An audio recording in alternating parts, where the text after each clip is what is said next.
bakasyon na mga bata, kaya pwede nang turuan ng mga gawaing bahay.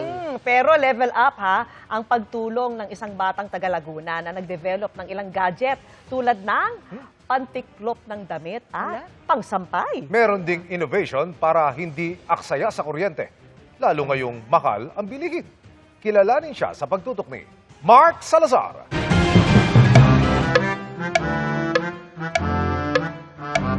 Dito sa Pilipinas, minsan sobrang init. Tapos bigla na lang uulan.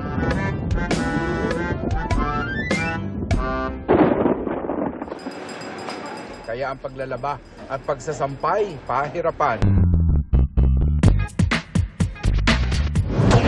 Pero may sagot dyan ang 11 taong gulang na si Neil Ginan Cristobal ng Calamba, Laguna.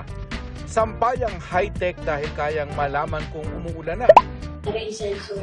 Na once na ulan, ay automatic na yung mga sinampay ay pupunta sa ilong ng bahay. Katulad nito. At naman, kapag tumila ng ulan, ganito.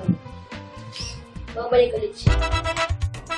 After ng sampay, pagtutupi naman ng mga damit. At ang bright idea ni Neil para dyan, This is an automatic folding machine na kapag naglagay ng damit ay automatic na matutupi. Tulad nito.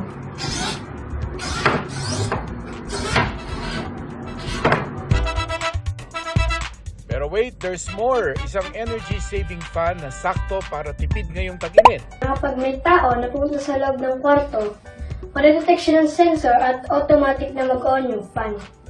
Kunwari, ikaw ay lalabas ng kwarto. After 10 seconds, ang fan ay automatic na mamamatay. Pwede ring baguhin ang delay time kung kailan nyo gustong mamatay ang fan kapag walang tao.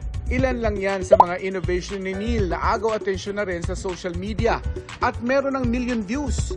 Ayon sa kanyang mommy, 9 years old si Neil nang magsimulang makahiligan ng pagbutingting ng mga bagay-bagay.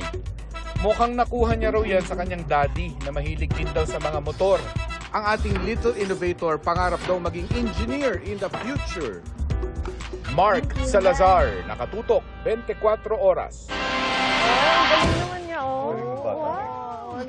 Let us remember, no, yung mga bata, nag-uumpisa yung ganyan nilang mga, galing, no? With Wido. curiosity. Yeah. Naku-curious yung bata, tapos hindi na tumitigil yun, no? Gusto mag-discover because of his curiosity. Kaya pag nagku-curious yung bata, wag nating tatapikin. Wag na, no. pigilin. Alis ka niya, wag pigilan. Kasi yun ang nagde-develop. Tinan mo yung bata niyo, naku, pagtanda nun. Can you imagine? Baka tayo makapagpadala din ng ating sa moon, sa outer space. Sa akin lang sana mapansin ng gobyerno at suportahan, no? Eskwelahan pati. Ang galing po kanyang na-invento na yun. Kasi yung daddy rin niya, no? Talagang na-expose O, namana siya din, no? doon, oo. Namana din siguro, Oo, no? Sabi ko sa mga anak ko, mag-invento rin sila. Anong papa-invento mo? Ang galing. Yung pantiklop ng damit, maganda. Oo, nga eh. Nakakatamad yun. Ano kayo maglaba yung batang yun? Kaya alam niya yung hirap ng tiklop, ng titiklop. Yung Malamang. pinakamahirap pagkatapos ng laba, yung tiklop. Yun. hangin Kailangan lang may na. kakwentuhan ka rin para malibang ka eh. Yung kanya, gaganon nila, sariling kumo.